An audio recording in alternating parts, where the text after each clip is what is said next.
Patriotic Alliance is launching its election manifesto ahead of the November 1st local government elections. The party was formed by businessmen Gayton, McKenzie and Kunene in November 2013 in Paarl in the West Cape. We understand. Let's bring in Samkele Maseko, who's live for us there. Samkele, what difference will the Patriotic Alliance make? What are they saying they will make in the various communities they are contesting?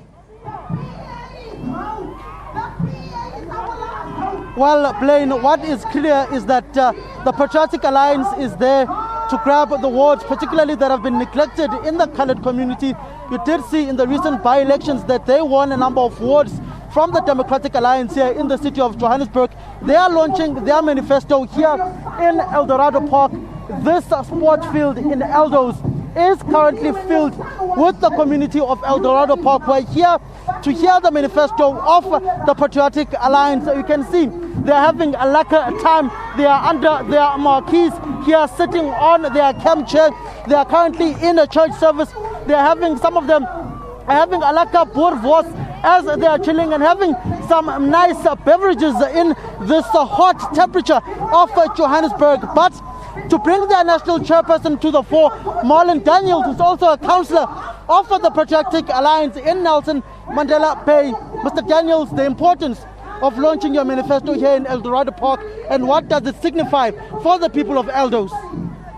Yeah, thank you so very much for having me, viewers. The importance and what it signifies is very simple. We're doing Eldorado Park the home of Nathaniel Julius. It's to make sure the legacy of Nathaniel Julius lives forth as promised by the President Gayton, McKenzie, and it's therefore that Eldorado Park, being the home of Nathaniel Julius, that we decided to come to Eldorado Park. The significance thereof, other than Nathaniel Julius, is to restore the hope for the people of Eldorado Park, because in essence it is indeed true that the people here has been governed by the Democratic Alliance, who says they get things done. They got nothing done. And the Patriotic Alliance said enough is enough. And evidently so, when we got the confidence of the voters in the by-elections in Eldorado Park, where we took 2 wards from the Democratic Alliance, let alone Ward 68 in Rivoli in Johannesburg, from the Democratic Alliance, which they've had for around 20 years. And on that basis, we have realized that it is best to come here to honor Nathaniel Julius and to ensure the people. Thank you for them for voting us in the by-elections of earlier on this year, and it is therefore that we said Eldorado Park is the place to be, and we are going to build the head office of the Patriotic Alliance right here in Eldorado Park. When you look at the coloured community, particularly within the past 24 years of a democratic dispensation, the coloured community has largely been dejected by the government of the day. National government, you look at the coloured community in the Western Cape as well, they are marginalized. Where you are from as well in Gqeberha, Nelson Mandela Bay Metro Municipality, the coloured community is largely dejected with the black majority in the country. As the Patriotic Alliance, what are you going to do differently to make sure that there is service delivery in Eldorado Park? The issue of drugs is eradicated in these communities of Gqeberha, Western Cape, Cape Town, and also come here in Eldorado Park and other coloured communities across the country. Yeah, thank you so much for that. I really appreciate this question. You see, those are the social ills that we are faced with as a coloured community, albeit the fact that the Patriotic Alliance is a colourful party as opposed to a coloured party. It is true that we decided that the national question, which should be on the table and addressed by national government, is not there. And the PA is going to put the national question back on the table when we get there in 2024. What people should not lose focus of is that the same people who's going to vote on the 1st of November are no different to the people who's going to vote in 2024. And it is therefore that we pray that those people who's given us the vote of confidence, that vote will grow to have more votes, more support, take more votes around here in the city of Johannesburg and across the country at large, so that we can service the people and make sure that those people will then have the vote of confidence, and those who didn't support us come 1st November will have a change of heart and support us. Well, the issues of social ills like drug-related issues and other crimes committed by the people go to the prisons. It's populated by coloured people, not exclusively coloured people in the 4 corners of prison, but it's populated by them. The narrative there we need to change. It's a generational curse because, you know, we are not anti-white, we are not anti-black. We are going to realize the rainbow nation that Mandela dreamt of, and that is only going to happen in the Patriotic Alliance. So what we're going to do, we are going to show people, we are going to be the change that we want to see as a party. Drug rehab centers, our president has already pronounced all over the country, post 1st November, we're going to start putting up drug rehab centers for the communities, because you are not an addict, you are not born an addict. Circumstances get you to turn out to contribute to social ills and succumb to the scourge of drug abuse and other substance abuses. It's all circumstantial.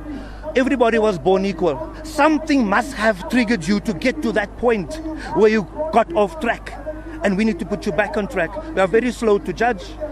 You know, I can tell you, my brother, to the viewers out there, my father was in prison for armed robbery. And that was when he explained to me in short why he done what he did.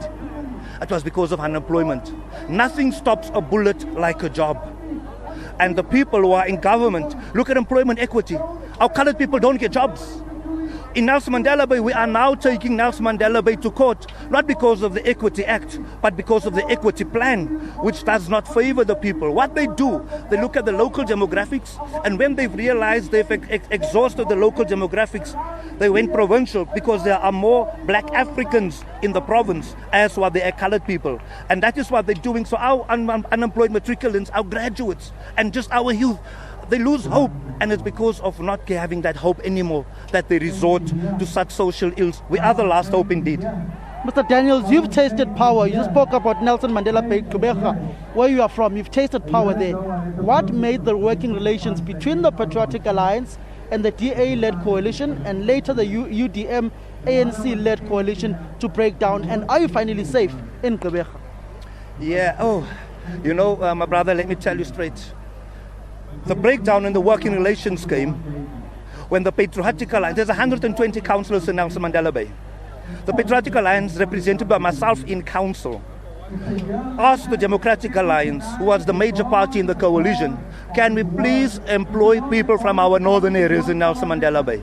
Can we please employ white people? Can we employ Indian people? And they promised us that. We particularly asked for Metro Police officers to be trained, because all the 100% of the Metro Police force in Nelson Mandela Bay is from outside Nelson Mandela Bay. So I fought on behalf of our party for them to come in. They promised that, and then they broke the promise. They did not want to employ our very own people. The Democratic Alliance, what they've done, they would say a DA-led coalition. So when things go good, they would say it's a DA-led coalition who made things happen, circumventing the minority parties who bring them into power. They were favoring all other areas, affluent areas, as opposed to historical disadvantaged areas. They've done that in the budgets. They've done that with the implementation of capital budget. And we just said we cannot do that, because once you're in a position, your position must address the disposition of the community you're representing. Whether they voted for you or not, you are there to render a service to the people, because a councillor is in essence a servant to the people. And the DA, we realize that they are using the smaller parties to stay in power. They are power hungry, and they abuse their power.